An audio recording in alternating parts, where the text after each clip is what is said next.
On today's show, the Rockets squeak by the Hornets thanks to 35 points from Kevin Durant, some impressive bench production, and some offensive adjustments from Ime Udoka. We're going to talk about it all right here at Locked On Rockets. This is Mission Control, Houston. Ignition sequence start. 6, 5, 4, 3, 2, 1.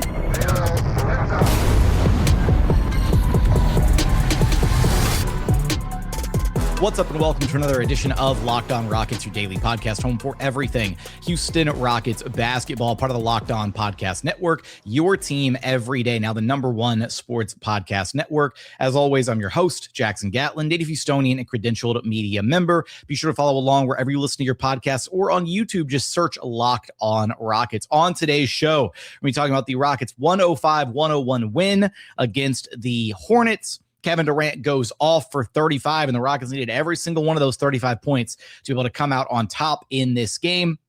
The bench unit with some serious impact in this one. It's been a while since we've seen the Rockets bench actually do some damage in a game, so that's an encouraging sight to see. We'll talk about Alperen Şengün's struggles and kind of the defensive wrinkle that the Hornets threw at Şengün that made life really difficult, and how the Rockets and Ime Udoka really didn't, I guess, capitalize or counter that very well. But they did have some offensive adjustments for how the Hornets were trying to scheme against Amen Thompson. And that is an encouraging thing to take away from this game moving forward. We're going to get into all of it from this game here in just a second. First, I want to let you know that today's episode is brought to you by 5 Hour Energy. Have your cake and drink it too. Birthday cake flavor is back. No fork needed. Vanilla-y, cakey, caffeinated kick, and no sugar. It's party time with 5 Hour Energy. Order now at 5hourenergy.com or on Amazon. And as always, thanks so much for making Locked On Rockets part of your day every single day, whether it's on your way to work, on your lunch break, in the gym. Thank you so much for being an everydayer.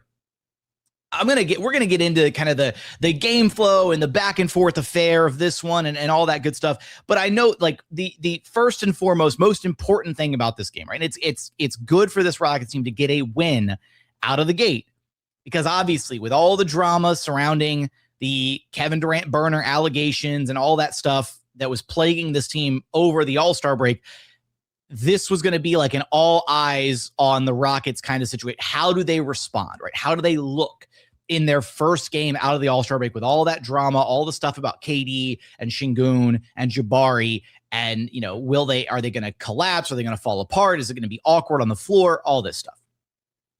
And I think that, at least starting with the main guy, right, with Kevin Durant, he came out, he balled out, he looked awesome. If Kevin Durant's actually using if this is the version of Kevin Durant you get every single night after a burner allegation scandal, then by all means keep tweeting KD, because my goodness, was he sensational in this game. 35 points, 14 of 20 shooting, 2 of 4 from downtown, a perfect 5 of 5 at the free throw line, had 8 rebounds, 4 assists, a steal, and 3 blocks. This might have been the best two-way performance from Kevin Durant that we've seen all season long. He was damn near flawless. Only 1 turnover, 2. So this was about as perfect of a game as you can ask for from Kevin Durant. It took a damn near perfect game from Kevin Durant to be able to put the Hornets away in this one. And keep in mind, right, the Hornets have been playing some really, really impressive basketball as of late. They were not whole in this game, though. They did not have Miles Bridges or Moussa Diabate in this one.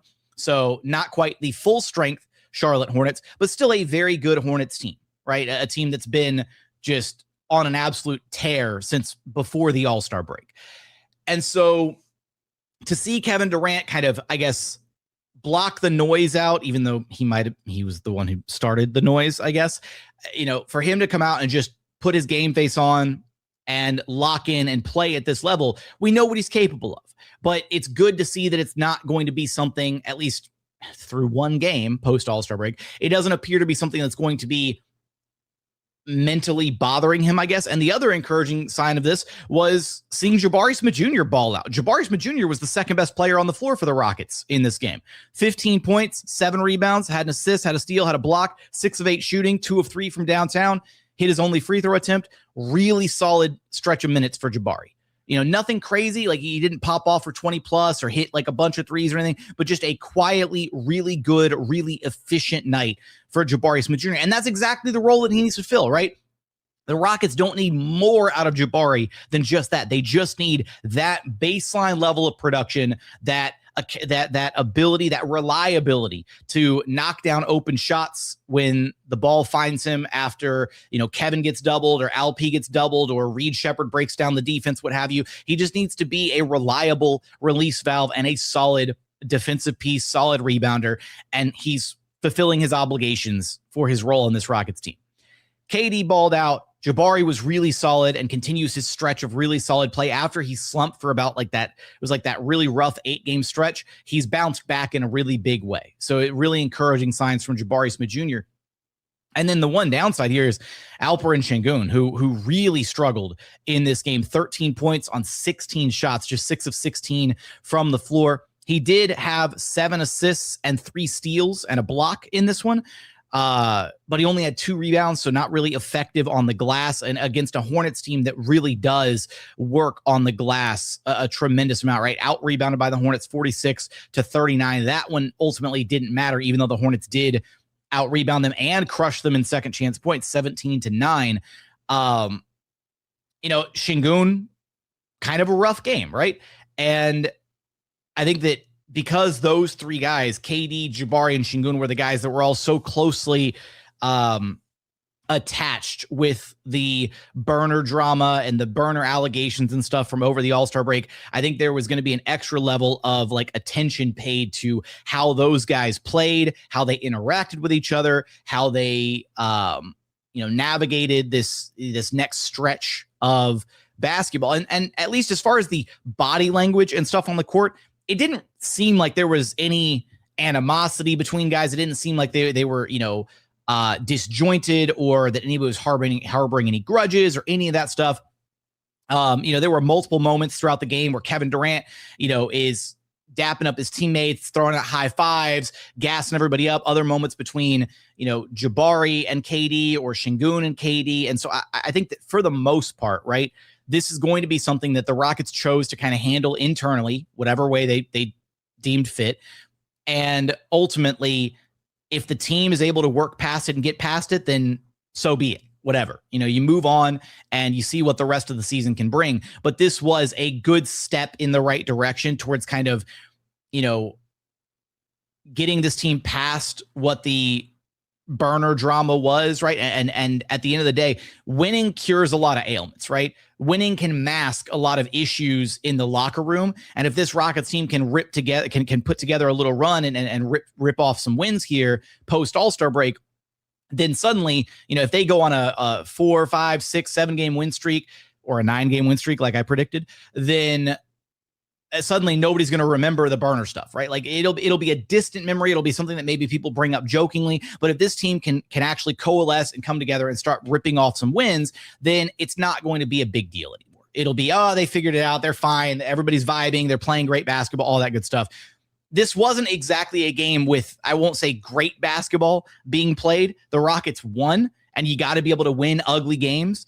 And they got the production that they needed from Kevin Durant. Obviously, they got a good game from Jabari. They got some production from Şengün despite his struggles.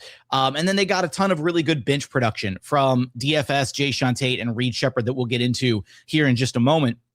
But overall, you still got to win ugly games. You still got to find a way to win even when the deck is stacked against you. And this was encouraging from that standpoint, that despite coming out of it, what you wouldn't have wanted to see was a Rockets team that came out of the gate and just looked awful, right? Where they look disjointed, where there's no cohesion, where guys look like they don't want to play together anymore. You didn't see or feel any of that in this game. And I think that in and of itself is a win, just an emotional win for this Rockets team, that they didn't come out of the gate and just crumble right away, right? Because they could have come out of the gate and got smacked by the Hornets, the non-full strength Hornets. And if they had lost by, a 20, 30 point blowout, whatever, it would have just dialed all the drama, all the nonsense, all the burner allegation stuff would have gone back up to 11. Instead, this win, and hopefully subsequent wins moving forward, will help to kind of pour some water on that fire, or the little bit of embers that are left at this point, and allow the team to just focus on their goals the rest of this season, being the best version of themselves that they can be, and not being distracted by can't call it outside noise. It's outside noise for people talking about it, but it's the inside noise that kind of started it all. So hopefully this is a step in the right direction for this squad. Coming up, do you want to talk about some of these significant stretches of this game, some of the coaching decisions in play from Ime Udoka during this one, some of the lineups that we saw, some of the adjustments that we saw. We'll also talk about the bench unit making a serious impact, and we'll get into Alperen Şengün's struggles as well. We're going to get into all of that here in just one moment. First, today's episode is brought to you by FanDuel. Ever wanted to experience the NBA Finals live and in person? FanDuel is giving you the chance to turn that dream into a reality with their NBA sweepstakes. Here's how it works. Use your profit boost on any NBA future and you'll automatically be entered for a shot to win an NBA Finals trip for two. That's right. Flights, tickets, the whole experience, totally taken care of. If you're already looking at the board and thinking about which team can make a deep run, this is the perfect time to lock it in. Whether you're picking a team to win the championship or grab a conference title, it adds an extra layer of excitement to every game down the stretch. So visit FanDuel.com to get started. Use your profit boost on an NBA future and get entered for your chance to win a trip to the NBA Finals. Play your game with FanDuel, the official sports betting partner of the NBA. Today's episode is also brought to you by Quo. New year, new systems. This is the time when a lot of us look at the messier parts of how we run our business and think there has to be a better way. And there is. Streamlining your communications is one of the quickest upgrades that you can make. That's why today's episode is brought to you by Quo, spelled Q-U-O, the smarter way to run your business communications. Because when your team is reachable, organized, and communicating in one place, you're not just working cleaner, you're creating more opportunities to connect with customers. It's no surprise that Quo is the #1 rated business phone system on G2, trusted by more than 90,000 businesses, from solo operators to growing teams. Make this the year where no opportunity and no customer slips away. Try Quo for free, plus get 20% off your first 6 months when you go to quo.com/lockedonnba. That's QUO.com/lockedonnba. Quo, no missed calls, no missed customers. And continuing on here at Locked On Rockets, your daily podcast, home for everything Houston Rockets basketball. I do apologize in getting this recap pod out a little bit later, guys. That's my bad. I've had some family stuff going on, and I appreciate all the kind words and thoughts sent my way. This hasn't been a super easy week, so that means a lot to me. I do appreciate it. But let's keep talking about this game because this was a weird one. Maybe less of a weird one and more just, it didn't feel great for the first, half of this game, because the Hornets were firmly in control of this game for most of the first half. It wasn't until Ime's first kind of little razzle-dazzle coaching lineup change where he went with the Rock. We got to come up with a lineup because what are they joking around the non-traditional lineup? Yeah, we got to come up with something catchier than that. I need thoughts in the YouTube comments. What do we need to call the lineup of Amen, DFS, Tari, KD, and Jabari at the 5? What are we calling that 5-out switchable lineup? Because it's not a small ball lineup because they have a ton of length and size, right? But it is their switchy 5-out lineup. And we talked before the season and even earlier in the season and throughout this season about how important this lineup would be for the Rockets as kind of their, the ace up their sleeve, if you will, because the Rockets had kind of a lineup change they would go to last year that was like their ace, right? Their go-to, their secret play, whatever. And that was the double big lineup. They went to double big and teams didn't really have a response for it. This year, it feels like whenever the Rockets roll out that 5-man unit, Amen, DFS, Tari, Jabari, KD, teams really don't have an answer for it. And it's worked really well for the Rockets. They went on a significant run with that lineup in the game. They actually went on a 10-0 run and tied things up at 45. It was an extended overall, a 17-2 run that allowed them to then close out the half 53-52 after trailing by 11 multiple times throughout the first half. So that lineup kind of helped them level things out and get back to status quo. Then Kevin Durant had a pretty monster third quarter. He had 9 of his 35 in that fourth quarter. The Rockets took an 80-78 lead into the fourth and final frame. So they kind of, more or less matched the Hornets production in that third quarter. And it was the top of the fourth quarter where Alperen Şengün started to, find himself a little bit, had a couple buckets here or there, had a couple back-to-back buckets with Kalkbrenner guarding him. We'll talk about his struggles in just a moment.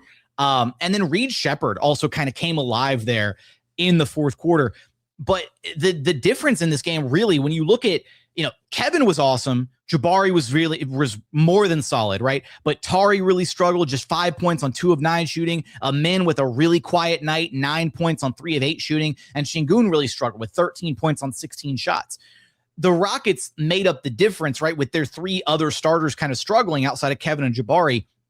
This was a game where the bench really helped the Rockets out. And this is not a Rockets team that's been able to really rely on their bench throughout this season to kind of get them out of jams or help them if the starters just don't have the juice, right? Last year, the bench was a really big part of the Rockets' success because not only did you have the Terror twins, Amen Thompson and Tari Eason, checking in simultaneously off the bench for the first half of the season or whatever, but you also had the double big lineups with Steven Adams that the Rockets started turning to close out last year. So when you had, Tari and Amen for half the season, and then later Jabari gets moved to the bench, whatever, and then also Steven Adams coming off the bench, you had a lot of firepower. You had a lot of talent coming off the bench, and you were also able to stagger, right, Jalen and Fred and kind of separate their minutes a little bit. Rockets really haven't had that luxury this year, unfortunately, but it's great to see, right, whenever Reed Sheppard puts together a game like this, really solid performance from him, 13 points, 5 of 12 shooting, just 1 of 5 from downtown, but he was 4 of 7 inside the arc. So it's like eventually Reed's going to get a game where he puts together the inside the arc and the outside the arc, and he's going to go off for 20 plus again, and it's going to be awesome when it happens. But it's great to see these flashes where you're starting to, he's not just a one-trick pony. He's not just, if the 3 ball is not falling, he's useless, right? He's putting it together. He's figuring things out defensively. Also his playmaking ability, right? Him spraying it out to shooters in this Hornets game. He's getting more and more comfortable collapsing the defense, running pick and roll, and getting the ball to guys in positions where they can be successful. So that's some really encouraging play from him. 4 rebounds, 3 assists, had a steal, had a couple blocks. Really strong game from Reed Sheppard. You also got 15 combined points from DFS and Jae'Sean Tate, 8 points from DFS, 7 points from Jae'Sean Tate. DFS hit a couple threes. He was really active. Jae'Sean Tate came in, had a couple great cuts around the basket. His impact was certainly felt in this game, his energy. And funny enough, the only bench player that didn't really have a major impact in this game was Clint Capela. 9 minutes. He did get 4 rebounds, but no points scored, no block shots, none of that. But, Clint Capela's of these 4 guys, right? Clint Capela has arguably been the most consistent contributor of the Rockets bench unit. Maybe you say Reed Sheppard's been more of a consistent contributor. That's fine. I'll take it. But Reed's also had some very low games where he hasn't really been impactful. And it feels like Capela, ever since kind of turning the corner from early in the season where he looked a little washed, feels like Clint has been really, really solid in his minutes. So, but again, the Rockets pivoted and went to their kind of small switch everything lineup. And so they didn't really need Clint Capela as much in this game, right? That was the adjustment. That was the wrinkle that Ime Udoka went to. And that lineup helped kind of stabilize things for the Rockets at various points in this game, right? It helped stabilize things going into halftime where they were able to claw themselves out of their deficit and actually take a lead into going into halftime. And then it helped stabilize things at the end of the game too, as the Hornets were kind of trying to mount their comeback a little bit. At one point, Ime Udoka took Alperen Şengün out of the game and went back to the switch everything lineup. And then, did some kind of offense defense substitutions there at the end, which was encouraging to see given the fact that he kind of biffed it on that one offense defense substitution before the All-Star break where they needed a 3-pointer against the Clippers. So, it was good to see the Rockets find, I guess, some different ways that they could win, because obviously you can win just playing your traditional way and trying to be bigger and stronger, but not having Steven Adams, right? Not being able to rely on the double big lineup or the offensive rebounding, right? It was encouraging to see Ime throw a different lineup out there and go with a different look instead of just, all right, well, let's go with Şengün and Clint Capela out there, and we're just going to double down on being big and strong and trying to get offensive rebounds. Even though they did do that for a small stretch during this game, it doesn't feel like, that is Ime's only card that he can play. And that part is encouraging, right? I kind of wish that we'd been able to see the 5-out switching lineup more earlier this season, but obviously since DFS didn't start playing until Christmas Day, they just didn't have the personnel to really run that 5-out lineup. And now they do. And as DFS continues to get his feet under him, continues to work off that rust, then that lineup's only going to continue to looking better and better and better. And seeing DFS play 23 minutes, right? That was encouraging. So it looks like, I don't know if I don't think we got an official update on this, but he was on a very significant minutes restriction where he was just playing these little 5 or 6 minute bursts. And so seeing DFS actually log 23 minutes and doing it in what was arguably his best game of the season. Honestly, this might have been DFS's best game of the season. Just his sheer impact, his defensive communication, seeing the 3 ball actually go down a couple times was encouraging. All of it, right? The Rockets need the version of DFS that they thought they were getting when they signed him in the offseason. If DFS suddenly turns the corner and starts playing like the guy that they thought they signed in the offseason, that in and of itself is going to feel like a trade deadline acquisition for this Rockets team. And that is going to be a serious addition to this squad as they try to navigate the post All-Star break stretch of the season. Coming up, I do want to talk about some of the adjustments from Ime Udoka in this game and some of the struggles for Alperen Şengün. We're going to get there in just one moment. First, today's episode is brought to you by 5 Hour Energy. Welcome to the 5 Hour Energy Flavor Draft with 18 different flavors to choose from, including new options like confetti, craze, fruity rainbow, or cotton candy. There's something for everyone. The board is set, the flavors are ready, and I've got my number one pick for the 5 Hour Energy Flavor Draft. Look, my number one pick in this 5 Hour Energy Flavor Draft has to be strawberry watermelon. It is such a goated flavor combination.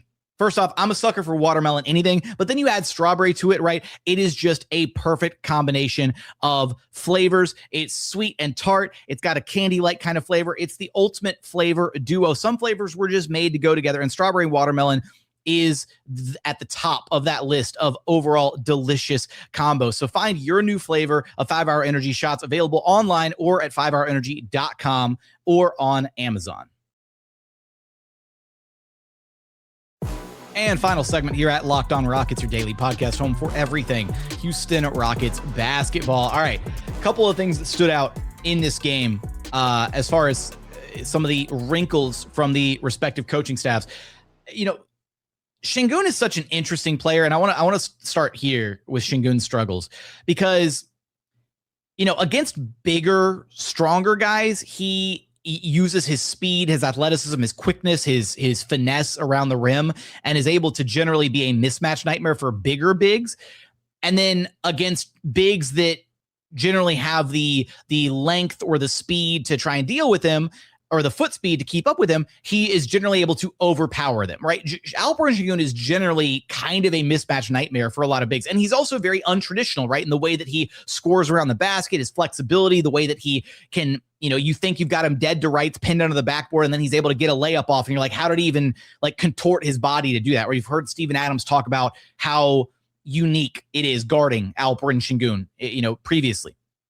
But where Şengün's weakness is, and this has been a pretty consistent, glaring weakness of his, Şengün's kryptonite are smaller, strong defenders, right? We've seen in the past, Kyle Anderson has given Şengün a little bit of trouble, but Grant Williams, who was awesome for the Hornets in this game, 20 points, 7 of 10 shooting, 9 rebounds, had an assist, only a couple turnovers, and he flat out put clamps on Alperen Şengün because one, smaller guys are able to get away with a lot more physicality. So you see that, right? And the fact that Şengün has graduated into the Nikola Jokic tier of being guarded by smaller, scrappier defenders because they're able to be more physical. They're able to grab and hold and initiate more contact without being whistled for fouls. It's a dilemma, right? And the Rockets are going to need Ime Udoka and company and Şengün are going to have to come up with an answer for how he counters these smaller, stronger guys guarding him. Because getting clamped by Grant Williams just can't happen, right? The Rockets need to find out a wrinkle or an angle to be able to counter when opposing teams want to use a defender like a Grant Williams to slow down Şengün, because the answer isn't just dump the ball in the post to Alp and let him go to work, because unfortunately, Grant Williams is too strong. Grant Williams is a strong dude. And even though he's giving up height and a little bit of weight to Şengün, he's able to hold his ground. And so Şengün can't back him down. And the number of times that Şengün had to settle for a turnaround fadeaway or, a his turning little push shot in the paint, but he wasn't able to back down Grant Williams all the way that he would normally want to inside the paint. It was concerning, right? Şengün settled a lot in this game. And that, like, to me, the answer for that is just, and this is something that has been missing a lot from Şengün's game this year, in large part because the Rockets just don't have anybody who can do this. But think about how much of the Rockets offense the past 2 years was built and predicated on, like, pick and roll between Alperen Şengün and Fred VanVleet. And unfortunately, the Rockets do run a decent amount of pick and roll between Alperen Şengün and, like, Kevin Durant, but Kevin Durant doesn't hit Alperen Şengün with that little pocket pass, like leading him into his, leading him into his stride, rolling hard to the rim, right? Fred was able to keep his dribble alive long enough and manipulate the defense long enough in the pick and roll to be able to bounce that little pocket pass to Alperen Şengün through the defenders, not through the defender's legs, but kind of in traffic, right? Getting him the pass to where Şengün could just take a 1-2 step, like, kind of gather and then detonate on the rim or hit a layup at the rim, that kind of thing. Those easy opportunities in pick and roll aren't there anymore for Alperen Şengün, or they're not there very consistently this season. And so it feels like everything is hard work for Alperen Şengün. Everything is hard work for Kevin Durant offensively. The Rockets get very little easy buckets for their stars. And I'd like to see the Rockets find a way to get Alperen Şengün moving and get him the ball to where he can just finish on the roll as a play finisher occasionally, so that he doesn't just have to do all the dirty work from the jump, trying to, create his own shot, create for teammates, that kind of thing. And again, against a defender like a Grant Williams, you can't just, like, smash your head over and over and over against a brick wall. Like that's not the recipe for success against a guy like Grant Williams. Or at the very least, you try and, get a weaker defender switched onto Şengün. And where we started to see Şengün come alive a little bit in this game, particularly there in the fourth quarter, it was because they didn't have they didn't have Grant Williams guarding him during that stretch, and so they had Kalkbrenner on him instead. And the couple possessions where Kalkbrenner was guarding him, Şengün flat out cooked him, because Kalkbrenner can't guard Şengün. No way. And so this is where if I was going to nitpick about this game, I would say that it worked out because they very clearly went so heavy into the offense for Kevin Durant, right? Like every second that KD was on the floor, you knew that KD was on the floor, right? He was awesome. And he filled it up. He was perfect. But at the same time, it felt like a little bit of a misstep to not capitalize in the minutes where Şengün was being guarded by Kalkbrenner, and instead, when the Rockets went to their bench unit, right, led by Şengün and Amen Thompson, and then it was the Rockets bench unit versus the Hornets bench unit, and it was Şengün versus Grant Williams. And so that lineup, that matchup was not favorable for the Rockets. And because they went so heavy on KD early in the game, while it was like the starters versus the starters, Şengün didn't get many reps or many opportunities to go up against and go toe-to-toe with Kalkbrenner, where he would have been a lot more effective. So some of that was by design because the Rockets were clearly prioritizing Kevin Durant, and it worked. He had 35 points on ridiculous efficiency. So, like, you're not upset by it, but I'm at least trying to provide some context as to Şengün's struggles in this game. And again, some of it just has to be like, if you're Şengün, you got to find different counters in your own game. It doesn't just have to be reliant on the coaching. Like, you got to find a way to be able to score on Grant Williams. Like, getting and this isn't the first time that we've seen Grant Williams, like, completely put clamps on Şengün. It is a bad matchup for Alperen Şengün. There's not many bad matchups for Şengün or many defenders that give him fits the way that Grant Williams does, but he's certainly one of them. And again, big part of this, Grant Williams is a very, very solid NBA player. So hat tip, credit where credit is due for his effectiveness in this game and limiting LP. The other kind of wrinkle that we saw, or adjustment from Ime Udoka, that I was really encouraged by, was as the Hornets were guarding Amen Thompson, right? They did a lot. They replicated their strategy from pre-All-Star break, and they decided to park their big man. They parked Kalkbrenner on Amen Thompson, and Amen himself didn't have a fantastic game, 9 points on 3 of 8 shooting, but a couple of the things that we saw the Rockets do offensively, when the big was parked on Amen Thompson, Amen went out and set screens for shooters. That was encouraging, because if you go back and rewatch or go back and re-listen to my crash out after the Spurs game, one of the first things I said was, why not use Amen Thompson as a screener? Because if you have a big, specifically a drop big like a Kalkbrenner who does not want to be anywhere outside of the paint at all, then the best way to open up that defense is to use that defender as a screener, or that to use that offensive player as a screener. So you kind of leverage somebody else's gravity to drag Kalkbrenner out to the perimeter. And there were a couple different plays, one of them with Reed Sheppard, where I think it might have actually been Reed Sheppard twice, where Amen Thompson goes to set the screen, Kalkbrenner doesn't come out all the way to the three-point line, and Reed Sheppard just is able to pull up from three from the perimeter. It was Reed for one. I think it might have been KD for the other one. Either way, that is an encouraging little wrinkle that the Rockets were able to look at and figure out, okay, if teams are going to guard Amen Thompson with a big, then this is how he needs to be able to counter that, right? We need to be able to put the ball in the hands of a shooter, have Amen Thompson be the screener, and then generate a wide open look that way. One other thing, and this is, Amen Thompson has to be better. Like I haven't been able to like vocalize this yet, but there were multiple possessions where Amen Thompson like started to make a move and get downhill, and like he's got Kalkbrenner staring him down, guarding in the paint, whatever. If you're Amen Thompson, you have to be able to put pressure on an opposing big.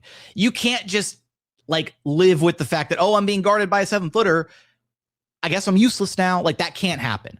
And I'll give you a prime example of a version of this very Rockets team that had a dilemma similar to this one, and a guy who was able to expose on a nightly basis how teams were trying to guard him disrespectfully, mind you. It was Russell Westbrook. When the Rockets had Russell Westbrook and James Harden, and then when they eventually moved on from Clint Capela, they effectively made Russell Westbrook the starting five of this Rockets team. Offensively, he was the starting five.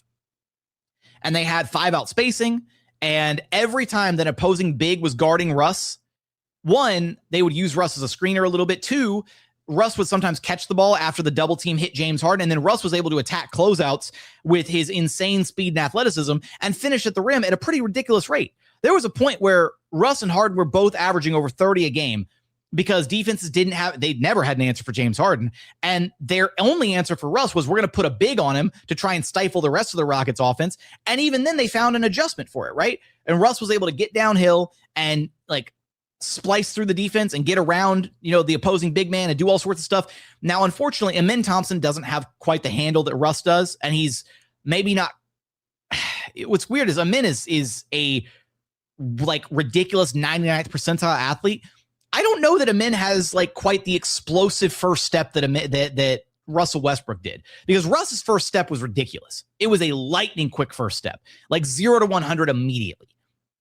Amen, once he gets like going and he's like full Terminator mode in transition, like we see Amen like out sprint like 3 or 4 different guys on possessions pretty consistently. But in the half court, like from a cold dead stop into like 0 to 100 mode, I don't know if Amen has the same juice that Russell Westbrook did, because I was like, somebody shared on social media the other day the highlights of Russell Westbrook during that stretch with the Rockets where they went 5 out and PJ Tucker was the center and all that. And like watching Russ like routinely carve up good opposing bigs like Rudy Gobert and Anthony Davis, and like he was going to town on these guys and they had zero answer for him. He was putting them in the blender. I need Amen Thompson to be able to do something like that. It doesn't have to be every possession. He doesn't need to go out and average 30 a game. It's nothing ridiculous like that.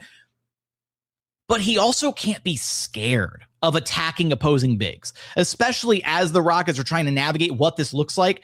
Like, if you're Amen Thompson and you see the other team guarding with a big, that is the utmost disrespectful thing that can happen. If you are a guard or a wing player and you're being guarded by a big because you can't shoot the ball, you need to be able to put pressure on the defense and at the very least, drive the ball, draw a foul, put pressure on the big, collapse the defense and get a kick out or a little dump off pass to whoever's in the dunker spot. If it's Şengün, Capela, whatever, like there needs to be something that Amen Thompson can do differently. And some of that comes from coaching staff, like the adjustments that we already talked about with him being used as a screener a little bit more. And there's other ways that they can use him as a screener, right? They can use him as a screener and have him catch the ball in the short roll like Alperen Şengün does, and then he can attack the defense that way, be a passer out of the middle of the floor. But ultimately, he's so ridiculously athletic. And he's really strong, too. Like Amen Thompson is a pretty strong dude. There is no reason why he shouldn't be able to just start at the three-point line, get downhill with a head of speed, and jump and elevate and force the issue, right? The entire way the NBA is officiated, all of the benefit of the doubt goes to the offensive player, right? The offensive player has all the advantages in all these matchups. Amen Thompson just has to take a page out of SGA's book and just start forcing the referees to blow the whistle. Drive in with reckless abandon, draw contact, and get to the free throw line. And there was a stretch where we saw Amen Thompson doing that a lot, right? Where he was getting to the free throw line a ton, getting downhill a ton. And that felt really encouraging because he was averaging like 20 a game, and he was getting to the free throw line like 6 or 8 times a game. And that was fantastic. Where did that go? Where has that gone? The Rockets need that on a consistent basis night to night because Amen Thompson is truly their only downhill threat on the roster. And so if Amen Thompson isn't getting downhill and attacking and putting pressure on the rim, nobody is for this Rockets team. And that gives them, when he's doing it, it gives them an added dimension to the offense. When he's not doing it, it makes the offense even more predictable than it already is at the end of the day. So I'm curious your thoughts on this Rockets win against the Hornets. Final score 105-101. Give me all your thoughts in the YouTube comments. What adjustments did you like from Ime Udoka? How did you feel about the kind of chemistry and camaraderie of the guys after the burner allegations, all that good stuff? Give me your thoughts in the YouTube comments. But as always, thank you so much for watching. Thank you so much for listening. And we look forward to having you back right here at Locked On Rockets, your daily podcast home for everything Houston Rockets basketball.